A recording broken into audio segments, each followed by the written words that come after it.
sa malls, patukding pasyalan ngayong Pasko ang Luneta Park sa Maynila. At kahit pa nga bagyang may ulan ngayong bisperas ng Pasko, tuloy lang ang pasyal. Live mula sa Luneta, nasa frontline balitang yan, si Ria Fernandez. Ria.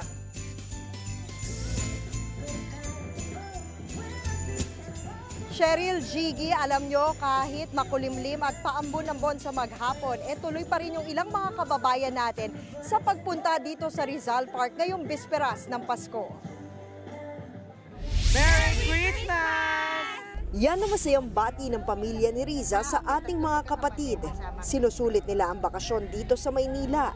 Kaya bago mag-back to reality sa Pangasinan, sinilip muna nila ang Rizal Park ngayong bisperas ng Pasko. Gusto ko po ma-experience ng mga bata ang Pasko ng Luneta Park. Si Nympha naman, pinaluwas pa ng mga anak mula Bacolod para makasama sa Noche Buena. First time rin niyang mapuntahan ng parke. Maganda ang Rizal Park. Si Haji naman, naisip dalhin ang anak sa Luneta para matuto ng kasaysayan. Para madala niya sa pag-aaral niya yung mga historical ba, malaman niya anong katotohanan ng ating mga nakaraan. Sa dami ng atraksyon, talagang mabubusog ang mga mata ng mga bumibisita sa Rizal Park. Bawat sulok, talagang Instagrammable. Siyempre, hindi mawawala dyan ang mismong monumento ng bayaning si Dr. Jose Rizal. Ang dancing fountain, paspasang kinukumpuni para mas magpaningning sa parke sa gabi. Hanggang gabi rin ang bilihan ng mga pangregalo at souvenir. Ganon din ang mga kainan na affordable ang presyo. Para at least yung mga katulad ng walang nauuwian, malayo sa pamilya, ma-feel nila na meron silang mapupuntahan, ma-celebrate yung Christmas kahit na malayo sila sa lugar nila. Ang iba naman, picnic pa rin ang habol kasama ang mga minamahal.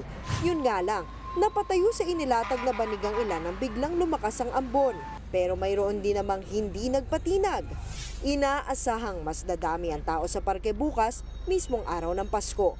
Buti na lang, marunong daw sumunod ang mga bisita pagdating sa pagpapanatili ng kalinisan ng lugar. Matulungin naman yung ibang mga bisita na nagtatapon din sila sa tamang basurahan. Kami lang po yung nagsumusuport na mapanatiling malinis itong Luneta Park. Para naman po kaanya-ayaya sa mga bisita na lagi namamasyal kasama yung pamilya nila. Cheryl, Gigi, bukas na nga itong dancing fountain, kaya yung mga kababayan natin dito, kanya-kanyang video at picture para ma-save sa kanilang core memory ang special moment na ito kasama ang kanilang mga minamahal. Yung iba naman, nag-hire ng photographer sa halaga lamang na 50 hanggang 100 pesos dahil talaga namang maganda at makinang itong dancing fountain na ito. Maligayang Pasko, Cheryl and Gigi. Maligayang Pasko at maraming salamat, Ria Fernandez. Mga kapatid, Cheryl Cosim po, huwag maging huli at maging una sa lahat sa balitaan. Para sa tuloy-tuloy na talakayan sa Frontline, mag-follow at mag-subscribe sa social media pages ng News 5.